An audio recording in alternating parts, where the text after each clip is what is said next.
샬롬, 말씀 읽어주는 김기훈 목사입니다. 오늘도 기대하는 마음과 사모하는 마음을 가지고 하나님의 말씀 함께 읽겠습니다. 출애굽기 4장 18절부터 31절까지의 말씀입니다. 모세가 장인 이드로에게 가서 말했다. 이집트에 있는 제 친족들에게 돌아가야 하겠습니다. 그들이 아직도 살아있는지 알아보고 싶습니다. 이드로가 말했다. 가게나 자네에게 평안이 있기를 비네. 하나님께서 미디안에서 모세에게 말씀하셨다. 어서 이집트로 돌아가거라. 너를 죽이려고 하던 자들이 모두 죽었다. 모세는 아내와 아들들을 나귀에 태우고 이집트로 돌아가는 여행길에 올랐다.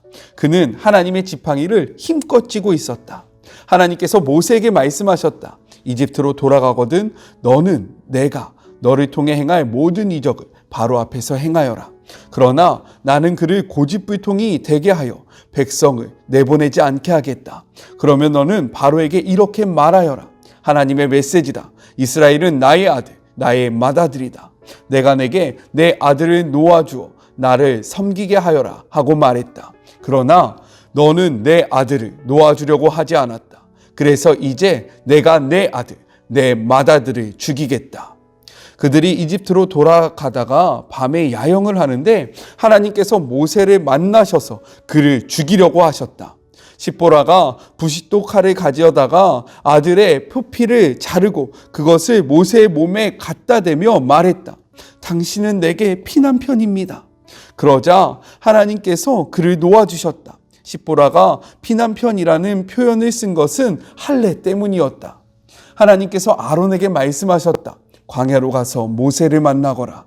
아론은 길을 떠나 하나님의 산에서 모세를 만나 그에게 입을 맞추었다. 모세는 하나님께서 그를 보내면서 전하라고 하신 메시지와 그에게 명령하신 이적들을 아론에게 알려주었다. 모세와 아론이 가서 이스라엘의 모든 지도자들을 불러 모았다. 아론은 하나님께서 모세에게 일러주신 모든 말씀을 그들에게 전하고 백성 앞에서 이적을 행하여 보였다. 그러자 백성이 믿었다. 그들은 하나님께서 이스라엘 자손이 겪고 있는 일을 살피고 계시며 그들의 고통을 모두 알고 계시다는 말을 듣고 엎드려 경배했다. 이것은 하나님의 말씀입니다. 오늘 말씀은요, 내용상 세 부분으로 나눠서 생각해 볼 수 있습니다. 먼저 첫 번째 18절부터 23절 애굽으로 돌아가는 모세입니다. 모세는요, 하나님의 부르심을 받고 나서요, 그 직후에 바로 자신의 장인이었던 이드로에게 가서 이 모든 계획을 말합니다. 왜 그랬냐면요, 고대 근동 사회에서 한 사람이 자신의 부족을 떠나기 위해서는요, 그 부족의 족장, 즉 이 부족을 다스리는 족장에 승인이 필요했기 때문인 거예요. 우리 한번 생각해 봤으면 좋겠어요. 모세가요, 이드로에게 이 부족을 떠난다라고 이야기하는 것이 쉬웠을까요? 모세는요, 정말로 아무것도 없이 맨몸으로 애굽에서 도망쳐 나왔습니다. 이러한 모세를 걷어줬던 사람이 바로 이드로예요. 여기서 더 나아가서 이드로는요, 자신의 딸을요, 그에게 줍니다. 그래서 장인이 된 거 아닙니까? 그리고 모세가 아무것도 없는 상황 속에서 40년을 그 광야 생활을 하면서요, 이제 삶의 기반이 잡혔다라는 거예요. 모든 게 낯설었지만 이제는 저기 가면 이게 있어, 여기 가면 이게 있지, 저기에는 내 친구들이 있고 여기는 내가 즐길 만한 것들이 있어. 40년 동안 생활하면서 생활의 기반이 어느 정도 잡힌 상태입니다. 그런데요, 하나님은 이곳을 떠나 애굽으로 돌아가라고 명령하고 있다는 거예요. 이 메시지의 모세는요, 자신의 삶의 기반을 다 내려주고 자신에게 은혜를 베풀었던 그 이드로를 떠나 애굽으로 갑니다. 이것이 결코 쉽지 않았다는 것을 우리는 꼭 기억해야 해요. 저는요, 이러한 마음을 압니다. 제가 한국에 살다가 갑자기 보라카이로 떠나게 됐잖아요. 한국을 떠나는 것이 정말로 쉽지 않았어요. 또 보라카이에서 살다가 이제 어느 정도 익숙해졌는데 다시금 한국으로 돌아오는 것이 정말로 쉽지 않았습니다. 익숙한 것으로부터 떠나는 것은요, 정말로 쉽지 않은 일이라는 거예요. 그런데요, 성경에 믿음의 선배들을 보니까요, 이 익숙한 곳을 떠나는 일이 많았다라는 거예요. 아브라함은요, 하란을 떠났습니다. 그리고 야곱은요, 바단 아람을 떠났다라는 거예요. 예수님의 12 제자는요, 예수님의 콜링을 받고 나서 그 삶의 터전을 다 내버려 두고 예수님을 쫓아갔다라는 겁니다. 이렇듯 신앙의 삶이라는 것은요, 익숙한 곳으로부터 떠날 때 시작된다라는 거예요. 왠지 아십니까? 우리가 익숙하면요, 사실 우리가 다 모든 것들을 할 수 있어요. 아, 여기 가면 이거 있고 저기 가면 이거 있어. 이렇게 할 땐 이렇게 하면 돼 라는 것들을 다 할 수 있습니다. 하지만 이런 것부터 떠난다는 것은 무엇을 의미합니까? 우리가 의지할 것이 없다라는 것을 의미하는 거예요. 우리가 정말로 바라볼 곳이요, 하나님밖에 없음을 나타내주고 있는 겁니다. 따라서 하나님은요, 항상 우리를 부르십니다. 어디로부터요? 우리가 익숙했던 삶의 자리로부터 우리를 초청하세요. 너가 이제는 나와 함께하자. 이 메시지의 뜻은 무엇이냐면, 이제 너는 나를 바라보는 자가 되어야 한다. 나와 동행하면서 나를 의지해야 하는 자가 되어야 한다. 너의 삶의 경험, 너의 노하우, 너의 인간관계를 의지하는 것이 아니라 나를 바라보고 나를 의지하는 것이 바로 나의 제자이고 나와 함께하는 자의 삶이다 라고 이야기하고 계신다라는 거예요. 오늘 이 말씀 앞에 나는 무엇으로부터 떠나서 온전히 하나님을 바라봐야 할지 고민하시고 우리의 삶을 돌아보는 그런 복된 하루가 되었으면 좋겠습니다. 우리 20절의 말씀을 같이 한번 읽어볼까요? 모세가 그의 아내와 아들들을 나귀에 태우고 애굽으로 돌아가는데 모세가 하나님의 지팡이를 손에 잡았더라 라고 이야기하고 있어요. 모세는요, 자신의 아내 십보라와 그리고 아들들을 나귀에 태워 다시금 애굽으로 돌아갑니다. 그런데요, 무엇이라고 이야기합니까? 그의 손에는 하나님의 지팡이가 꽉 잡혀 있었다라고 이야기하고 있어요. 원래 이 지팡이는요, 모세의 것이었습니다. 하지만 부르심을 받고 이 지팡이를 통해서 하나님의 일하심을 본 순간 더 이상 이 지팡이는요, 자신의 지팡이가 아니라 하나님의 지팡이가 되었다라고 이야기하고, 모세는 그 하나님의 지팡이를 붙잡고 있다라고 이야기하고 있다라는 거예요. 이것은 어떠한 의미이냐? 모세가 애굽을 나올 때는요, 하나님을 바라보지 않았고 붙잡지 않았습니다. 하지만 다시금 애굽으로 돌아갈 때는요, 그는 하나님의 손에 붙들린 하나님의 사람이 되어 있었다라는 거예요. 우리도요, 이 말씀 앞에 우리가 누구에게 붙들림 받은 그러한 인생을 살아가는지, 내가 꽉 붙잡아야 하는 것은 무엇인지를 돌아보고 생각하는 그런 복된 시간들이 되었으면 좋겠습니다. 우리가 붙잡아야 할 것은요, 세상의 것이 아니라, 나의 경험이 아니라 하나님의 능력입니다. 믿으시죠? 하나님의 능력을 꽉 붙잡는 그런 복된 하루 됩시다. 21절의 기록을 보니까요, 또 이렇게 나와 있어요. 내가 그의 마음을 완악하게 한즉. 이 말이 무엇입니까? 하나님께서 바로의 마음을 완악하게 한다라는 거예요. 그의 마음을 이렇게 굳게 만든다라는 겁니다. 이 표현을 우리가 어떻게 이해해야 할까? 하나님께서 진짜로 그의 마음을 꽉 붙잡아서 그가 악을 행하게 한 것인가? 우리는 이것을 생각해 봐야 한다는 거죠. 그렇다면 하나님이 악하게 하시고 하나님이 심판하시는 거, 이거 좀 말이 안 되는 거 아닌가? 하나님께서 그를 악하게 하셨고 그의 마음을 완악하게 하셨는데 왜 그를 벌하는가? 우리는 이 문제점에 도달하게 됩니다. 이 표현은 무엇이냐면요, 내버려 두었다라고 이야기하는 거예요. 다시 한번요, 이 완악하게 했다라는 말은 어떠한 의미이냐? 그가 악을 향해 달려가는 것을 하나님께서 막지 않으시고요, 그냥 내버려 두셨다라는 겁니다. 하나님께 붙잡힌 사람들은 어떠한 은혜를 받냐면, 우리가 악을 향하여 달려갈 때 하나님께서 우리를 멈추십니다. 가면 안 돼. 우리를 붙잡아 주십니다. 우리로 하여금 돌이키게 하시는 거예요. 근데 저는 성경에서 가장 무서운 표현이 있어요. 그것이 무엇이냐? 내버려 두사. 우리가 악을 향하여 나아갈 때요, 하나님이 막지 않으시는 거예요. 우리가 악을 계획하고요, 그 악 가운데 살아갈 때요, 하나님이 간섭하지 않으시는 거예요. 이것보다 무서운 표현은 저는 성경에 없다라고 생각합니다. 지금 이 완악하게 하다라는 것은요, 바로가 자신의 욕심과 자신의 생각대로 행하게 내버려 두셨다라는 것을 의미하고 있는 거예요. 하나님이 우리의 삶을 잡고 계실 때, 우리의 삶을 멈춰 주실 때, 우리를 향하여 끊임없이 돌아오라고 이야기하실 때 그 메시지에 귀를 기울이시고요, 우리의 삶을 돌이키시는 그런 복된 하루가 되었으면 좋겠습니다. 내버림 받지 맙시다. 아셨죠? 자, 둘째입니다. 24절부터 26절. 죽음을 면한 모세입니다. 우리 24절의 말씀에 같이 한번 읽어볼까요? 모세가 길을 가다가 숙소에 있을 때에 여호와께서 그를 만나서 그를 죽이려 하신지라. 왜일까요? 갑자기 여태까지 모세와 이야기하던 하나님이요, 모세를 죽이려고 했다라고 이야기하고 있는 거예요.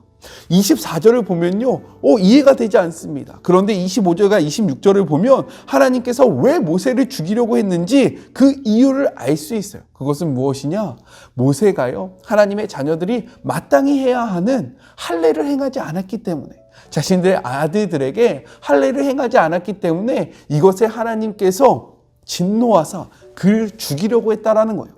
성경학자들은 왜 모세가 할례를 하지 않았을까라는 이러한 이유를 그 아내 십보라 때문이다라고 이야기하고 있습니다. 십보라가 할례하는 것을 반대했고요, 그렇기 때문에 할례를 하지 못했다라고 이야기하는 거예요. 그런데 막상 자신의 남편이 죽을 일을 당하게 되자 그가 자신의 삶의 모습을 회개하면서 자신의 아들들을 할례했고, 그리고 그 포피를 남편에게 던짐으로 그가 살아났다라고 이야기하는 거죠. 이를 통해서 우리가 생각해야 할 것이 있습니다. 무엇이냐면요, 우리 먼저 말씀을 볼게요. 디모데전서 4장 12절의 말씀입니다. 누구든지 내 연소함을 업신여기지 못하게 하고 오직 말과 행실과 사랑과 믿음과 절정에 있어서 믿는 자에게 본이 되어. 모세는요, 이스라엘 백성을 이끌어야 하는 자였어요. 그리고 이 출애굽의 사건은요, 창세기 15장 13절부터 16절, 즉 아브라함과 맺으셨던 그 언약의 성취의 사건이었고요, 이 언약의 성취를 이끌어갈 지도자가 바로 모세였습니다. 누구보다 거룩해야 했고요, 누구보다 정결해야 했고요, 누구보다 하나님의 뜻을 가장 잘 따르는 자가 바로 모세여야 했는데, 모세가요, 우리가 정확히는 알 수 없지만 어떠한 이유로 하나님의 뜻을 행하지 않았기 때문에 하나님께서 그에게 진노하셨다라는 거예요. 이렇듯 어떠한 그룹을 인도하는 지도자는요, 더욱더 철저하게 하나님의 뜻에 복종해야 하고요, 많은 사람들에게 본이 되어야 합니다. 저 같은 사람들이 그래야 된다라는 거예요. 근데 너무나도 부끄럽게 지금 수많은 그런 뉴스의 기사들이 목회자의 비리와 그러한 문제점들을 드러내잖아요. 정말로 가슴을 치면서 우리가 우리의 삶을 돌아봐야 한다는 거예요. 이뿐 아니라 여러분도 평신도 리더들 아닙니까? 먼저 된 자들이고요, 믿지 않는 자들에게 본이 되어야 하는 자들이라는 거예요. 오늘 이 말씀 앞에서 우리의 삶을 돌아보면서 내가 하나님 앞에 본이 되지 않는 모습은 무엇일까? 내가 하나님을 믿는 자로서 다른 사람들 앞에 모범이 되지 않았던 모습은 무엇일까 돌아보시고 우리의 삶의 방향성을 고치시는 그런 복된 시간이 되었으면 좋겠습니다. 마지막 세 번째, 27절부터 31절, 모세와 아론의 만남입니다. 하나님은요, 약속대로 모세와 아론을 만나게 하십니다. 그리고 모세와 아론은 애굽에 가서 이스라엘 자손의 모든 장로들을 모으고요, 하나님께서 베풀어 주신 이적에 대해서 이야기하고, 그리고 하나님의 구원에 대해서 선포하게 됩니다. 모세는요, 이러한 일이 이루어질 때 그들이 자신을 배척할 것이다, 받아들이지 않을 것이다 라고 생각했고요, 이것을 확신했습니다. 왜요? 자신의 경험 때문에요. 그런데 그 결과가 어떻습니까? 우리 말씀을 같이 한번 읽어볼까요? 31절의 말씀이에요. 백성이 믿으며 여호와께서 이스라엘 자손을 찾으시고 그들의 고난을 살피셨다 함을 듣고 머리 숙여 경배하였더라 라고 이야기합니다. 그들이 믿었다라는 거예요. 모세는 아니라고 생각했지만 하나님은요, 아니, 내가 그렇게 할 것이다 라고 선포하셨습니다.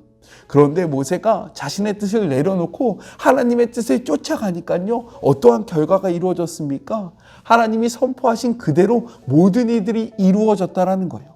이렇듯 우리의 생각과 우리의 경험으로 아니다라고 이야기할지라도 하나님께서 말씀하신 그 모든 것들은요, 우리의 삶 속에서 이루어집니다.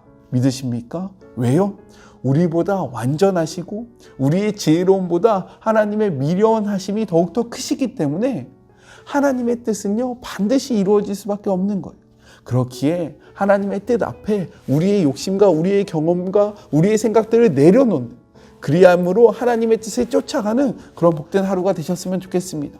그리고 또요, 메시지 성경으로 이 31절을 다시 한번 읽어볼게요.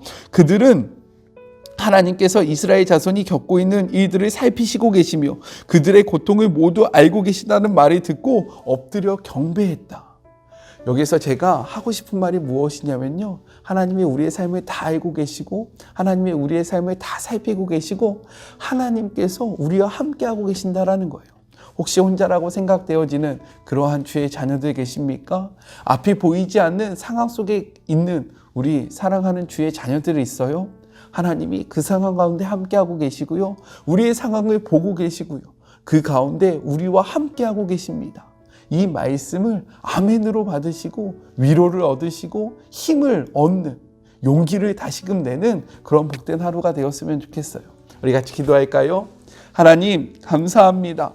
오늘도 말씀을 통해서 우리가 어떻게 살아가야 할지 우리의 삶의 방향성을 잡아주심에 감사합니다. 하나님, 이 말씀을 기억하며 오늘 하루를 당당하게 살아가게 하여 주시옵소서. 이 말씀 앞에 반응하며 우리의 삶을 우리가 의지하는 것이 아니라 우리의 것들에, 익숙한 것들에 정말로 내 삶을 내어놓는 것이 아니라 이것들로부터 떠나 한 분 되신 하나님을 바라보고 하나님을 의지하고 그 크신 하나님, 전능하신 하나님으로부터 만족감을 누리고 삶의 방향성을 찾는 주의 모든 자녀들이 되게 하여 주시옵소서. 주님은 지금도 우리를 보고 계시고 우리를 보호하여 주신다라고 말씀하십니다. 이 말씀은 지금 모세와 그리고 이스라엘 백성들에게만 이루어지는 것이 아니라 2021년을 살아가는 우리에게도 동일하게 이루어짐을 고백하오니 하나님, 우리와 함께하고 계시고 우리의 모든 아픔을 공감하고 계시며 정말로 우리에게 위로를 주시고 힘을 주시는 그 하나님을 느끼고 경험하는 복된 하루가 되게 하여 주시옵소서. 함께하실 주님을 기대하며 감사하며 예수님의 이름으로 기도드립니다. 아멘. 우리가 떠나야 하는 삶의 자리가 어디인지를 생각하시는 하루가 되시고요, 하나님께서 우리와 함께 하신다라는 이 사실을 꼭 기억하시는 그런 복된 하루가 되었으면 좋겠습니다. 저는요, 또 내일 만나도록 할게요. 사랑하고 주님의 이름으로 축복하면서 오늘 하루도 힘내세요. 우리 내일 만나요. 안녕. 오늘도 수고하셨습니다.